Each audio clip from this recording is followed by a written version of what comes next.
as the 2024 offseason continues, it's very interesting to see where quarterbacks are going to land with their contracts. Of course, we saw Trevor Lawrence get his deal, $55 million. Jared Goff get his deal, $53 million. And we still have two more bigger names on the board, of course, with others looking on to next year in 2025, but we're not going to look at them right now. We're focusing on two being Dak Prescott and Tua. And I already made a video about, over a month ago about Tua, so we're not going to talk about that. We're going to focus on Dak Prescott, who I've yet to discuss. And it's very interesting where the conversation is going with him. I've seen some people post that he's reportedly asking for $60 million. No doubt, I've seen a lot of reports just in general saying he wants to reset the market, be the highest paid. Whether that's true or not, we have yet to see. But you would think with, again, Lawrence getting 55, Goff getting 53, he would want to be somewhere in that range, at the very least $55 million the way it's going. Same thing you could probably say about Tua and his contract as well. And this, I'm going to show you Dak Prescott's current contract. I'm going to show you the projected contract. All this is going to be on Spot Check, by the way, as well as the 2025 free agents, not only for Dak Prescott, for the Dallas Cowboys, and what decisions they have to be making. This also has to factor in as well. Another one that hasn't popped up yet is Michael Parsons. You'll see in 2025, he's not a free agent yet, but Michael Parsons is a top priority, no doubt as well, on top of everyone else. So we're going to look at the free agency for the Cowboys in 25 after the season. And it's definitely going to be interesting what happens. I mean, no doubt, depending on how the season goes, this could be a whole new identity for the Dallas Cowboys. We're talking about potentially a new high coach. If things don't go well for Mike McCarthy, he might be out as a coach, and who knows who comes in as a new one. To me, I don't think that's really out of the question. But you look at the the big names that come on the board in 2025. Dak Prescott, of course, being number one on the board, face of the franchise. And there's also smaller ones like Brandon Cooks. I do expect them to move off of him after this year because of the money, and as well as him being 31 years old. I doubt they're going to give him a big contract, and I doubt he'll sign for a small contract, or want one, I should say. So he'll probably be moved off of, this will be his last year in Dallas.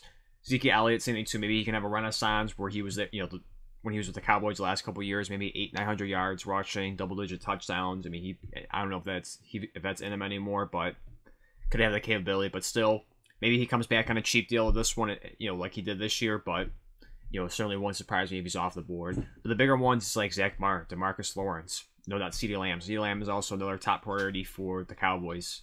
Should be.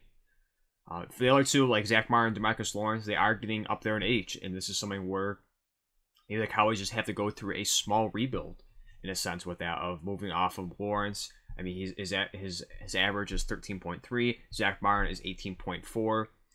You look at the age, like Zach Martin getting close to 35. DeMarcus Lawrence just turned 33. That is tough decisions when you're talking about, for Zach Martin, a Hall of Fame guard. DeMarcus Lawrence, a great defensive player. And for me, this could be a case where they move off of those guys because the money's not there. It's getting tight. You look at the big three in terms of prioritizing to get paid is Dak Prescott, CeeDee Lamb, and Micah Parsons. And I saw someone kind of tweet this out as a question of who, if you could only pick two out of the three, who would you pay? And for me, getting into my right now into my discussion for Dak Prescott is I would pick Parsons and CeeDee Lamb. Now getting into Dak Prescott for his contract, this is what they project him to, on Spot Check, project him to get. I don't agree with these numbers. I think he's going to be asking for much more than this. I think he will not sell for 53. I believe he really wants to get to that top dollar, 55 at least, maybe even reset the market once again. And who knows if Tua gets his deal before Dak Prescott, that could even bump it even much higher depending on what Tua gets as well. He's looking for somewhere in the $50 million range as well. And he can also receive 55 too. But we look at what they project: 4 years, $212 million, average salary $53.06 million, and this would rank second in the NFL. Of course, this would be with Jared Goff as well. Actually, this would be a tad bit higher than Jared Goff as well, only behind Joe Burrow and Trevor Lawrence. This one, I don't agree with at all. You look at his current contract right now. He is in his last year of his deal. He's set to make 55.4. He has a void at 2025 at 32 years old. He's an unrestricted free agent, so that could be a possibility as well.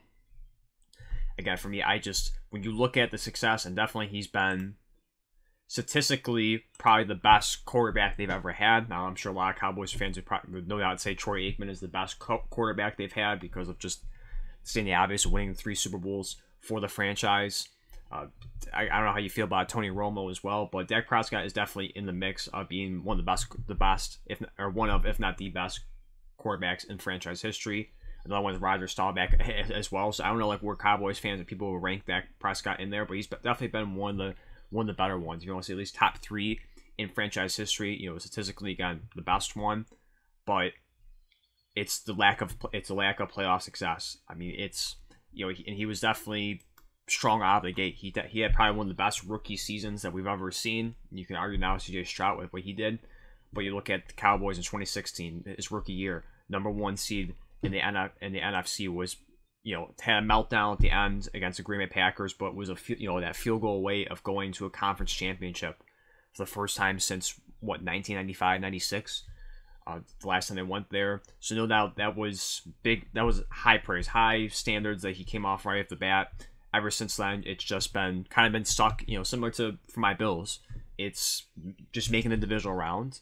You know, certainly we've broken through and got to one conference championship in 2020, but same thing for the Cowboys. It's just the lack of success, kind of just hitting a wall, getting to the divisional round, getting close, but just can't get over the hump. And to me, it felt like even though they've made the divisional round, it feels like a lot of times, it felt like that 2016 season, his rookie season, was the best one, or the most impactful one, because after that, you know, they did lose to the 49ers and such, but it just felt like in that moment, I don't want to say it just felt like it felt like destiny, but it felt like that was their year in a way. How while he was playing, how amazing Ezekiel Elliott was in his rookie year. Ever since then, it hasn't replicated that. Again, they've made it to the same distance, but it doesn't feel like it's come that close to that 2016 season. And then we had the embarrassing wild card loss this past playoffs to the Green Bay Packers, underdogs coming in for the Packers, and they basically blew them out. And the scoreboard was closer than what it showed, but it was an absolute horrible game from everyone on that Cowboys team. And that's something that should be taken into account, is that he has a lack of playoff success. You want to say it's not all his fault.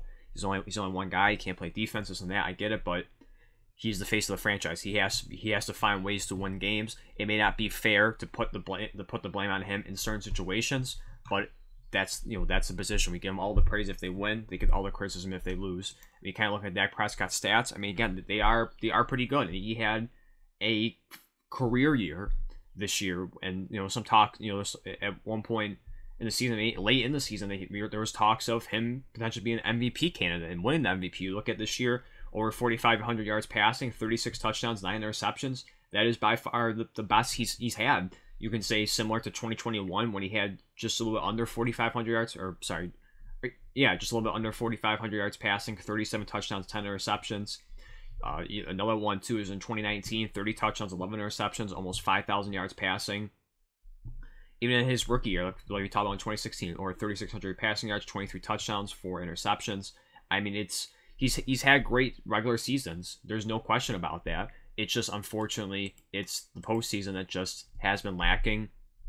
It won't show you, of course, I have to go to a different site to show you the win-loss record, but I'm pretty sure he is 2-5 in his playoff career. And you look at it, it's, you know, stats aren't, I don't want to say horrible, but not bad. I mean, 3 touchdowns, 1 interception in 2016. 21 was bad, 1-1. That was one and done. That was the QB run against the San Francisco 49ers, if I do have that right, where they kind of ran out of time on the clock. 2022, 5 touchdowns, 2 interceptions, 511 yards. And in the one wild card game we talked about last year, or this past season with the Packers, 3 touchdowns, 2 interceptions. But you see the games, it's for, you know, I'm making the playoffs. Was it 1, 2, 3, 4 out of 5 times? 3 of them are one and dones. 2 of them where he, you know, won to multiple games. Of course, 2016 they were the #1 seed, so they had the bye, of course. So they skipped the wild card, made a divisional round. But again, 1 and done with that. Again, 3 out of 5 times 1 and done. That's not good enough. You'd look at the 2 times made to the divisional round. It's just, once again, it's not good enough for the money that he is potentially demanding for. And at the same time, kind of a counter argument is there's in a tough situation because who else is there to replace him? This may not be a great, a great idea. It's, I think, to me, an idea that maybe they're potentially thinking about. I don't know if they can't sign him. Is Trey Lance, and I know it's maybe an idea that no one really likes because of just how horrible his career has started in his young NFL career in San Francisco. You can argue based on the compensation they gave up to get him, 3 first-round picks, I think, along with other things as well. And it's even make it worse with the Miami Dolphins used those picks and flipped and what they got. You can argue Trey Lance is probably one of the biggest busts in NFL history because, again, what they gave up, the expectations, the pieces around him, and just the inability to live up to what he was able to do. He was immensely talented, physically talented, has the size, the speed, the arm. To me, I thought this was a bit, not looking at it now, a horrible take, but at the time, I believe Trey Lance was going to be the best quarterback in that draft class because of the situation he was in, what he was capable, he's shown he was capable of doing. Unfortunately, his injuries just riddled him there, and just inconsistent play, and it made it worse too with Brock Purdy, Mr. Irrelevant, stepping in first year in his rookie year going to the conference championship game, second year going to the Super Bowl, and it made it pretty obvious that they wanted to stick with Brock Purdy as opposed to Trey Lance. Can't blame him. And he's still relatively young. I mean, 24 years old, I believe, 24, 25. He still has a lot of playing time left. And I do believe if you look at the tracker, he is a free agent as well. Yeah, Trey Lance, he just turned 25 years old. This could be a smart idea because he's not going to be asking for big money. He's not in the position to ask for big money. But certainly he has a talent there. He still has a capability, a much cheaper deal to surround him with talent. You could still basically treat him as a rookie quarterback in a way, even though he's been in the league for 5 years. I think this will soon be 5 years, or it is 5 years. He's still a rookie. You could still get him sign him for relatively cheap, surround him with talent. You're able to re-sign Micah Parsons, CeeDee Lamb, and who else you want to put up there, as well as top priority. Maybe you can bring back again a DeMarcus Lawrence or Zach Martin, depending on what they want to do. If you want to start a new era and get rid of those guys, or you want to maybe keep them for another year or two, it's up to them. But to me, I think Trey Lance is the backup option. It may not be a great backup option, but I think it is a plan B if they can't get Dak Prescott on a contract. And again, for me, I just think for $60 million, it's ridiculous. And you can argue for a lot of the quarterbacks are getting the money.